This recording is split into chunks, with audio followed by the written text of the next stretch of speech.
or just grab him by his throat, choke him for a good 10, 12 seconds, and he'll come around.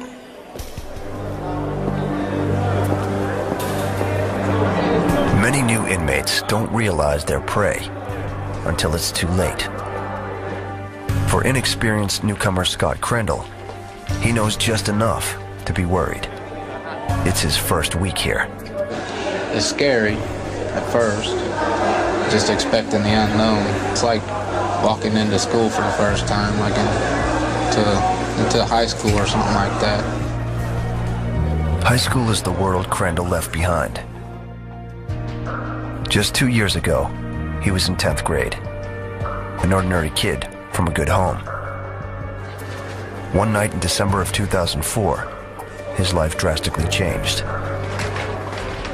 It started when Crandall accidentally rear-ended a car. Angry, one of the car's passengers punched him and then sped away. Crandall chased him, pushing the other vehicle off the road and into a telephone pole. The crash injured a pregnant passenger in the other car, and she miscarried her baby. Crandall was found guilty of involuntary manslaughter and sentenced to 7 years. Now he has to figure out how to live and survive as an inmate. Unlike many of the prisoners, Crandall's not violent, street smart, or strong. 3 strikes against him as he tries to make his way in a criminal world. All that stands between him and veteran convicts is the institution. Ernie Moore is warden of Lebanon. He's roaming the cell blocks, doing his best to keep the inmates safe from one another. How's it going? I'm ready to go to the shower, sir. All right. Yeah, a knife is a deadly weapon. It's not easy. A knife is a deadly weapon. I'm not saying I'm a good guy, but the guy got caught with a knife, man was literally trying to kill me. I got inmates here that have committed aggravated murder, that have murdered more than one person, serious sex offenders that have raped multiple women. I've got guys in here that have kidnapped people, heavy hitter drug traffickers. I've got guys in here that have seriously assaulted staff, seriously assaulted children. Controlling hundreds of violent men is a daily challenge. Lebanon is a well-run prison, but a recent stabbing and escape attempt have put everyone on edge. Still, staff try hard to rehabilitate inmates through various programs, including work in a license plate plant that makes all of Ohio's plates. We need to work with these guys because 80 or 90% of the inmates, even here at Lebanon, are someday going to be back out in society. But many inmates don't care about their future and rehabilitation. They care about the here and now. To make their lives more comfortable, they'll steal from whomever they can. Many new inmates fall prey to exploitation through activities that seem harmless. Gambling, borrowing, even accepting gifts can put them in another's debt. Crandall will have to quickly learn these unwritten rules, or risk losing what safety he has left. I hope something good comes out of this, that I can actually keep going. I just hope it all turns out all right in the end, but right now, I don't know.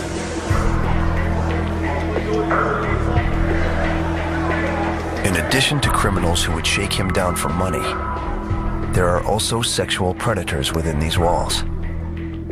Crandall doesn't know it, but even his own cellmate is a serial sex offender.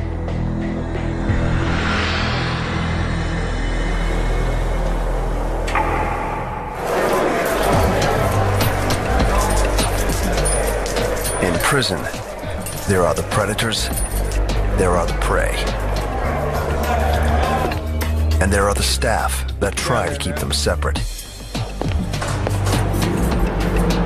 Few jobs are as dangerous as this one. In 1993, inmates rioted against the staff of one Ohio prison, killing one guard and taking 12 others hostage. When staff are attacked at Lebanon, the inmates are brought to a special segregation unit. This is it. Welcome to the hole.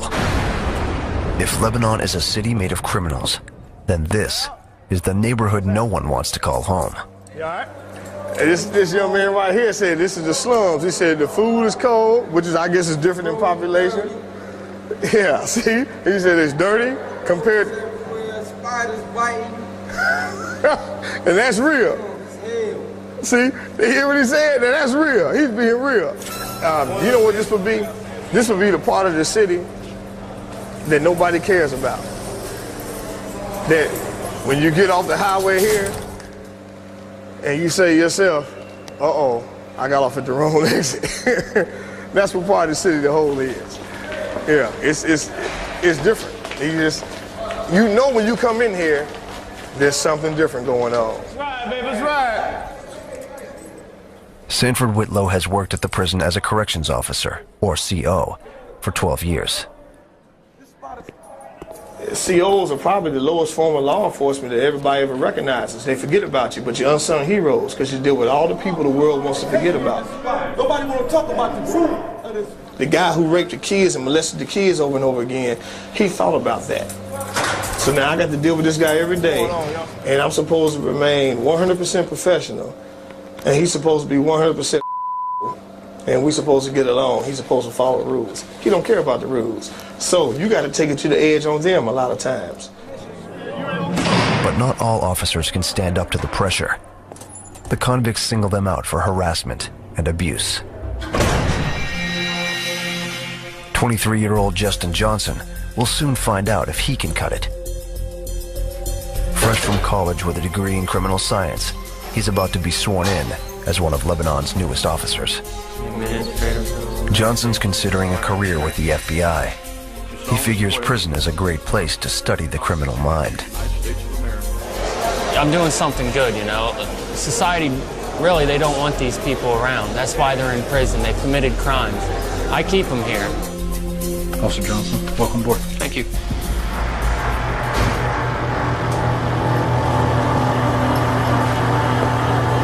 You have a set of cuffs? Thank you. But Johnson's enthusiasm for the job does little to calm his nerves as he walks in. And some days you're a little nervous walking in. I mean, at first, when you first start, you're nervous because you never know what you're going to expect in this place. And that's why every day is always a little different. Every day brings a new challenge. So you always got to be on top of your game. It's 5 p.m. on E-Block. Johnson must now direct hundreds of hardened criminals. His uniform doesn't give them their respect. That's something he has to earn. You gonna take a shower? Yeah. Where's your stuff? You ain't taking it. All right, get wet. Get wet. Almost immediately, the inmates start to test him. What do you want?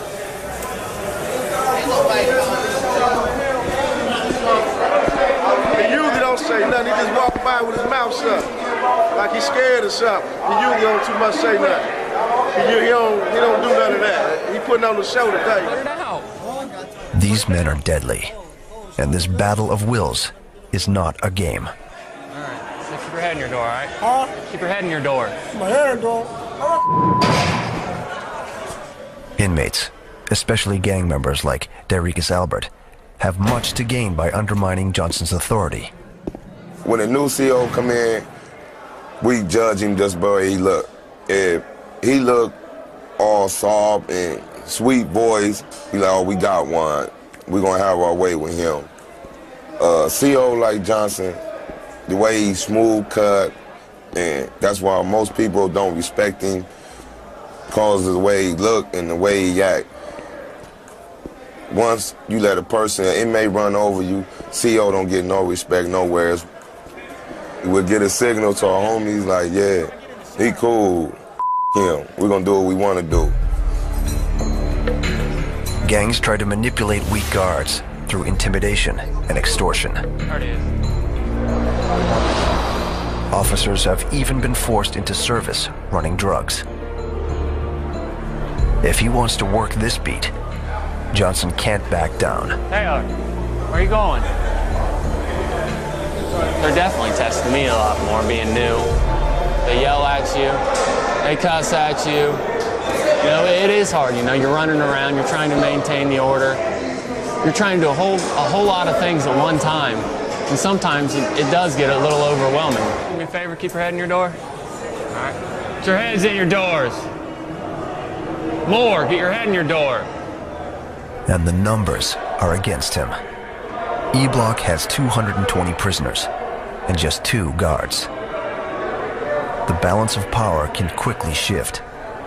Inmates have attacked 5 officers at Lebanon in the past year. And just a few weeks ago, an inmate battered a female officer on cell block duty at a nearby prison. What's up, everything? Johnson carries the same protective gear she did. This right here is my spider alarm or my man down. This is if I get into trouble, if there's a fight I need assistance, I can pull this cord right here and it'll tell you where the officer is, and that notifies all the other corrections officers so they come running for your assistance. It's a PR-24. It's 24 inches long, 24 ounces. Not a lot of prisons in Ohio carry these. This is what stands between me and an inmate if they come rushing at me.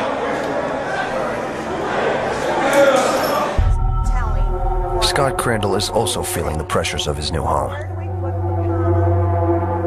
It's the start of his 3rd week.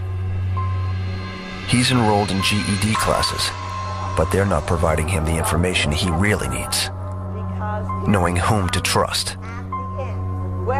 In addition to the gangsters, he worries about sexual predators. As a younger guy, you got to watch out for there's a lot of people in here that are in here for some really bad crimes, like, you know, sexual offenders and stuff in here. So you kind of got to kind of watch out for them, because they look at you as a really easy target. In prison, inmates are deprived of female company for years at a time. Some turn to other men for sex and take it by force. Young, baby-faced men are a preferred choice for assault. In a controversial study, 1 in 5 inmates reported they'd been sexually victimized behind bars. Crandall has to watch out for convicts trying to pressure him for sex or extort him for money. It's 4 p.m. The cellmate, called a cellie, returns from his prison job and coaches him on prison rules. But it helped me having a cellie that showed me a lot of things. Because when I first got here, I was just like you. Just like you, now you had me. When you come in here and you lucked out, because you could have had one of them crazy as a cellie. But you lucked out and got me. He's been trying to win Crandall's trust since he arrived. We're cellies. I'm going to look out for you and watch your back, and you do the same for me. And that's the way cellies should be, if you can get 2 people. To a more experienced inmate, the behavior might look like a trap, but not to Crandall. If I had help, the cellie pushes him to buy a TV set and have his family send money. That's why your mom helping you, I'm trying to point you in the right direction to do what you got to do to make sure you got that stuff.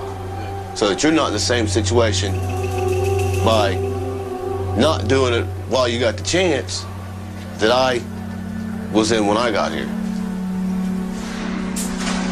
At this point, Crandall needs him. Getting ready to go to chow, right? It's dinner time. I'm here. What do they have? Hoagies tonight? Hundreds of convicts converge in the cafeteria, making it a prime spot for violence. Dining alone could make Crandall a target. The cellie explains that in prison, even eating has a hierarchy. I won't break bread with nobody that's black. Have not, will not. I'll socialize with them. When it comes to dinner time, I'm sitting with the white boys. Inmates segregate by color, and also by seniority and status. The toughest guys sit closest to the food line. The weakest, closest to the guards. Even though Crandall's eating with his cellmate for protection, everyone checks the new inmate out.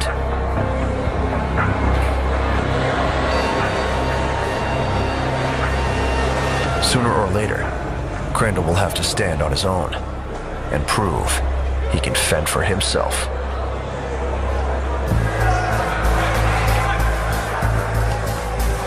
In prison lingo, inmates are prey, and predators are convicts. For you to call yourself a convict, you gotta be penitentiary orientated. That means know what you're dealing with from top to bottom. I watches everything. And I got people that watch for me too, so if I miss something, they'll catch it. Just 4 weeks ago, the Crips stabbed an inmate who tried to get out from under their control. Paroled inmate Moore willingly gave his name and date of birth and advised this writer to watch her back.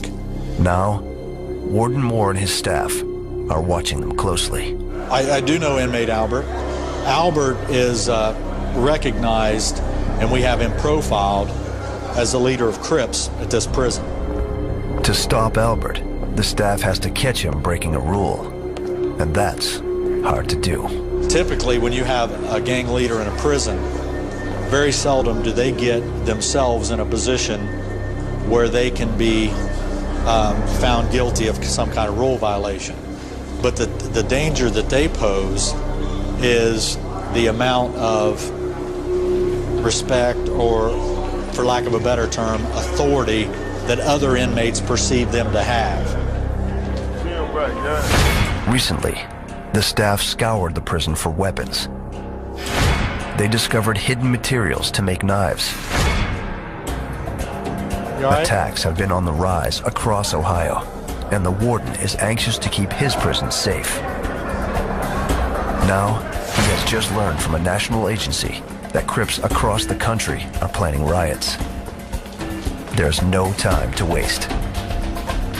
He calls for a shakedown. Tomorrow, members of the state's special response team will descend on Lebanon and turn it inside out.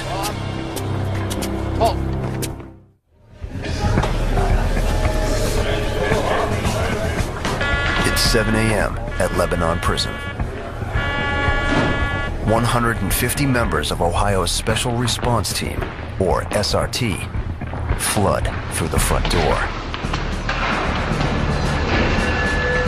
They're here to search top to bottom for weapons, drugs, and illegal goods. In Ohio, shakedowns only happen once every couple of years. It's a good thing. I mean, it's healthy for institutions to do this, to make sure that there's no weapons out there, to make sure your staff's safe. The operation is run by outside teams and kept secret even from prison staff, so that inmates have no advance warning. Squads of 28 officers take over each cell block. With this many men, it will take about 3 hours to search the area. As they enter, a strange noise gurgles up. It's the sound of dozens of toilets flushing at once. Every officer knows what it means. The prisoners are dumping their contraband. Taking the, looks like it's gonna be even side. Coming out and marking them. Drop them over the range and we'll work our way down. Going in, watching.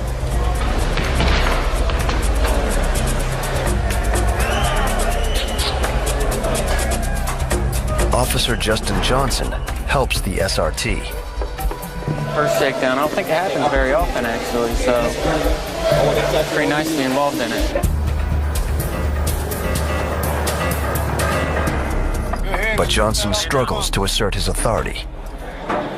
Step back. Step back. Stand up. Get off your bunk, stand on the ground. We'll get him, Don't worry. Hey, step off the bunk now. Come on.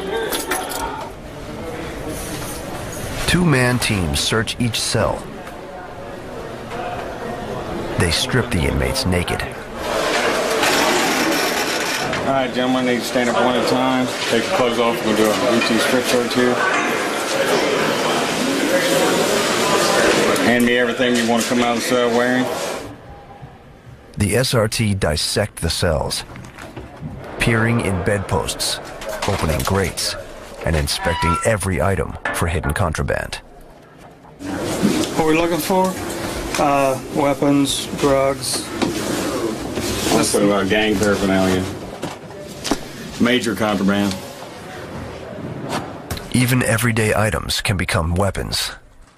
What we found here was a bunch of painkiller Motrin 800 AD.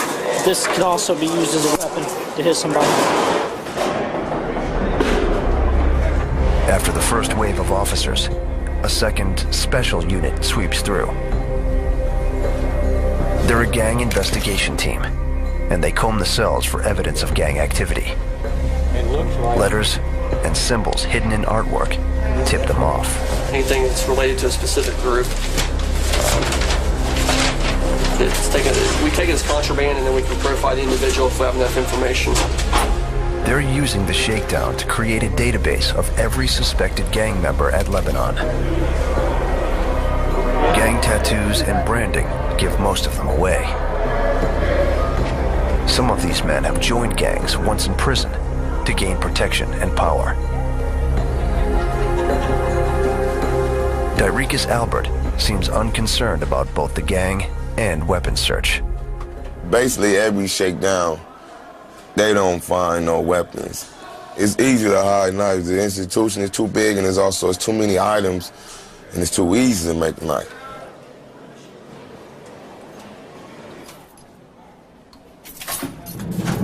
Scott Crandall and his cellmate are next to be searched. They told us to take all the stuff off our beds, take the sheets and everything off our beds, shake them out. They took our mats to have them x-rayed. Any and every hiding place is examined. This mattress concealed a tattoo gun, probably used to mark gang members. And a homemade screwdriver. It was inside the mattress? Inside the mattress. Good job. Did you pick it up, Bradley, on the machine? Yeah. Good job. And that's not all that's found.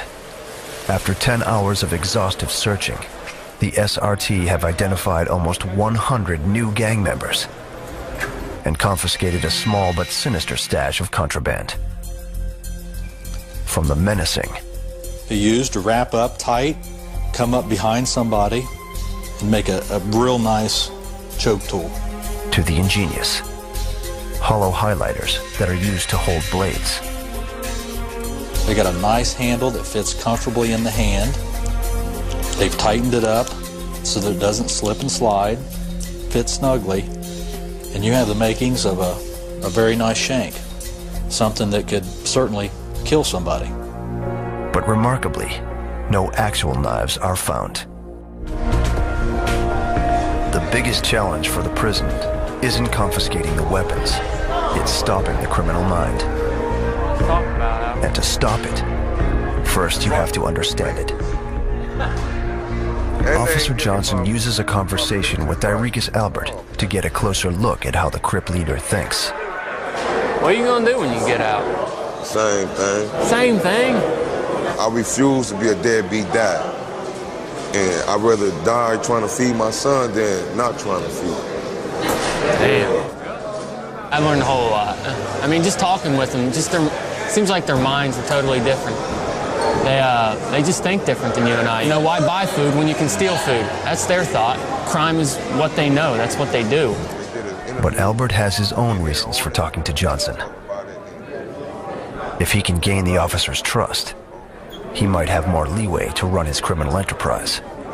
You study him.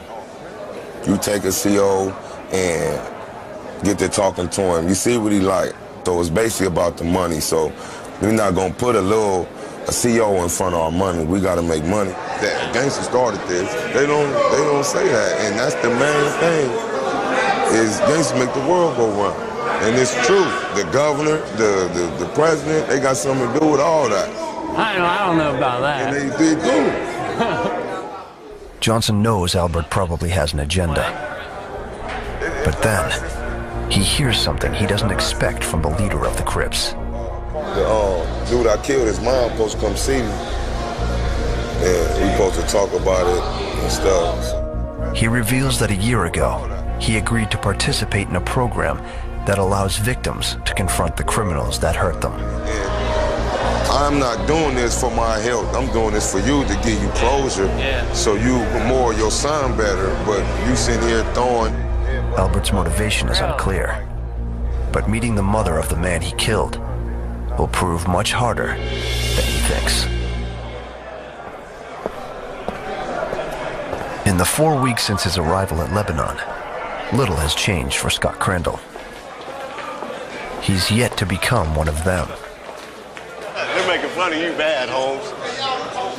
His cellmate is his one and only friend. Crandall's slow to reach out to others in prison. He's still focused on his old life. Under pressure from his cellie, he's agreed to buy a TV set, and his mother's been sending money. She's helped me through all this. She's trying her hardest to take care of everything for me. My mom's just the best person in the world for me. There's nobody better, really.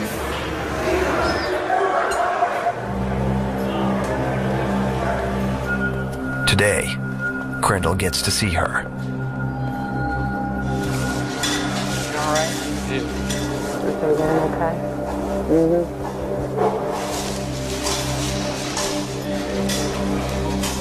He's looking forward to news from home. He don't like me helping him with his homework. He wants you back home so you can help him with his homework. I like to hear what's going on, just the little things that people usually look over when they're on the outside. I like to hear that kind of stuff. It really doesn't matter what. It kind of hurts a lot more than I'm missing out on it. He keeps giving me kisses and he sticks to me everywhere I go. Cheech goes crazy. His mother's light stories are a sharp contrast to prison. Crandall's stories are from a very different world. In my block, that's for all, well, not all of them, but most of the people that are in here for murder and stuff like that. My block's not exactly the best block here. I think it's probably the worst block here. His life has changed, and Crandall has to change along with it. Everybody out there that doesn't think that they can be put in a place like this and nothing will ever happen, they're just really one mistake away from getting put in here, so. Without friends, without family, he has to make it on his own. The visit is over. I'll be back on the 26th, and I'll try to get the phone straight around so you can call home, get your TV, okay? I love you. Hang in there. I will. Get you out of here. Yeah. You know? Yeah. Just watch your back for me, okay? I will. Careful. This is the closest to losing a child you can get to. And it doesn't go away. It stays with you. I get to go home to worry about what's going to happen here.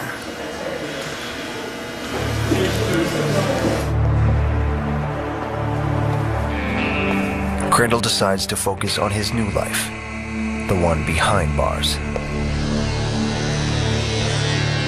Just 1 hour after his mother leaves, he goes for a tougher look. People that are racist basically like to shave it really, really low, almost skin tight. So I'm not exactly going that low, particularly because of that reason.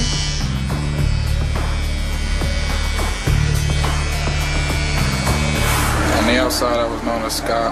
Now I'm inmate number 508080.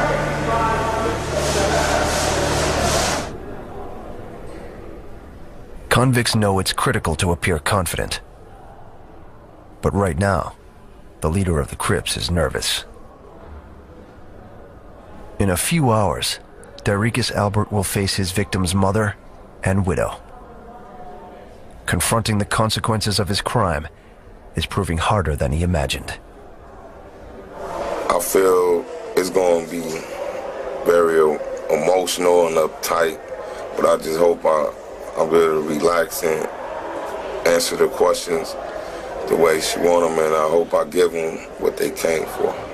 And I just told her... A counselor checks in on him. Be there, because man. You'll know what to say, and don't hold back.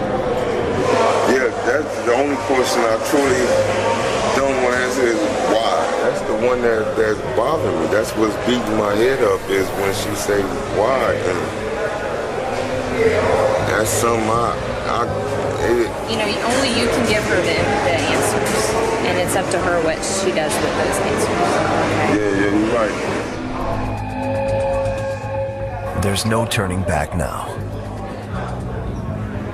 The gang leader's about to be in a situation that he can't control.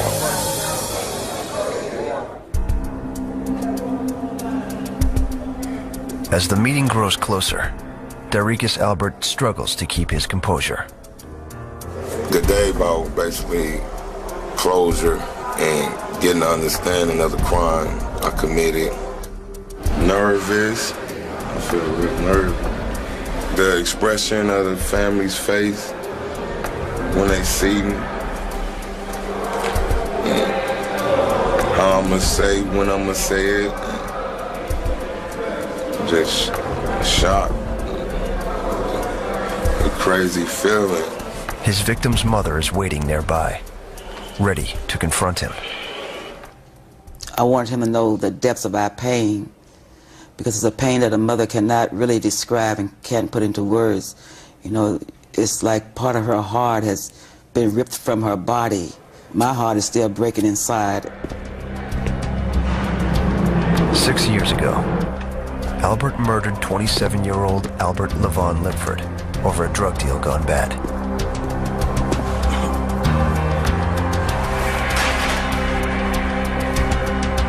Now, he must account for his actions.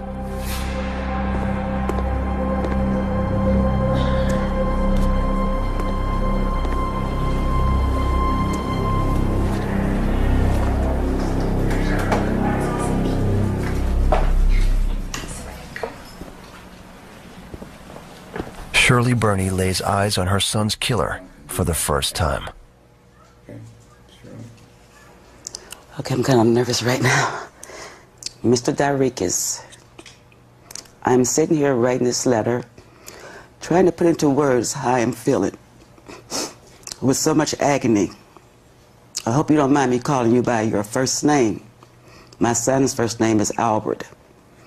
I would like to thank you for agreeing to this dialogue with myself and daughter-in-law. Coming here today was so stressful, knowing that I would be sitting across from the person who took my son's life. My son Albert knew who he thought he wanted to be in life, but chose a different direction and paid the price. He was never bored. Life was his playground. I sound like a doting mom. Mr. Darius, you and that piece of metal in your hand caused so much havoc. I don't think you will ever comprehend the damage you did that November evening. No, Mr. Darius, in closing this letter, I would like to leave this with you. I can't judge you, only God can, and I hope you know him. Albert Levon Lipford's mom.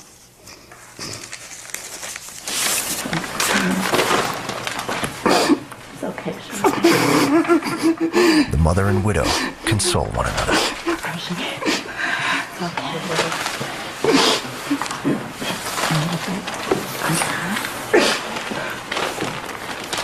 All Darius Albert has to offer is the truth of that night, a story he's never before shared. I had some dope. I had 2 kilos of dope. I didn't know your son. One of my co-defendants knew him. The way he kept moving and moving, and I kept shooting and shooting, I'm thinking I'm not hitting him. But when he hit the little, it was just a little fence. I see he couldn't, you can step over it. And I seen him stagger over it, that's what let me know. Then, Mrs. Burney asks for something harder to give than just the facts. Well, how did you feel after you'd known that you'd taken a life? I mean, how does it feel to take another human's life? I mean, did you think about what you had done? You know, the families, your family? I don't think about it because it'll get me killed. I can't have no conscience in the streets. Do you have kids? Yes, ma'am. How many do you have? One. Girl or boy? Boy. Would you want your male child to grow up in your footsteps? You know, take the lifestyle you taken, the path? No, I wouldn't. If it was my choice, I wouldn't want him to. But you do have a choice. I mean, he has the opportunity to learn from you, your mistakes. That this is no place for anyone to be behind bars and taking another person's life. All it accomplishes is grief for both families.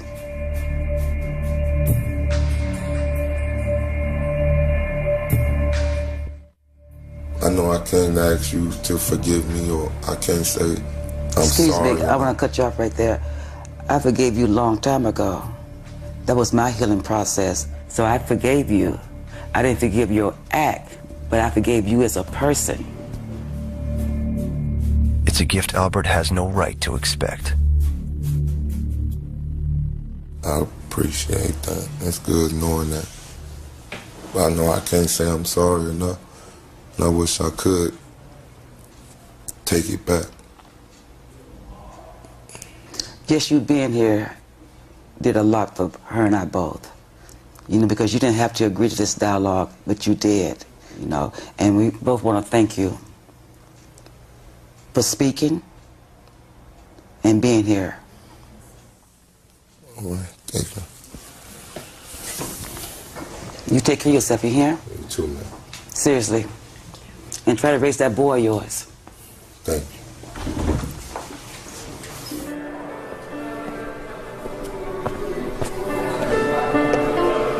The meeting over, Albert heads back to cell block E. Elsewhere in Lebanon, Scott Crandall is growing into his new identity. He ventures out alone at Rec to make new friends. He's aware that there are dangers here and people he needs to avoid. But he knows that for the next 7 years, this is the life he's got to live. I went from never getting in trouble before in my life to not being around any kind of people really that get in trouble. But now I'm constantly around those people every day. And that's who I live with, so I gotta deal with it. We need some cell search. Officer Justin Johnson has learned the ropes quickly. Back and slow, all right?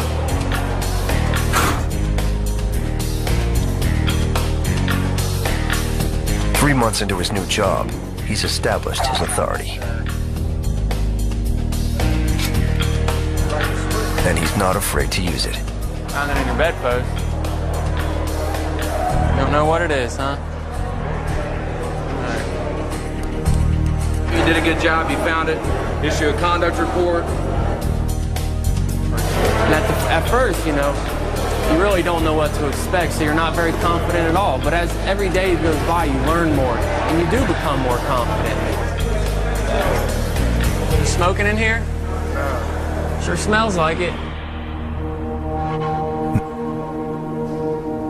Faces a choice about his future. Knowing what I committed and what I did, and for me to accept it and go on, it does a lot for me. When my victim's mom shook my hand, I felt like I was gonna melt because of seeing her and knowing that I took her son from her. It was,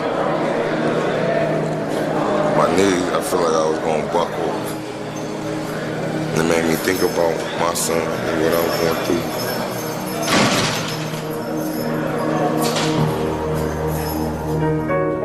one can say if Dyricus Albert will make a change, or if his new awareness will fade with time. But one thing is certain. For the foreseeable future, he'll continue to make his way here, in a world divided into predators and prey.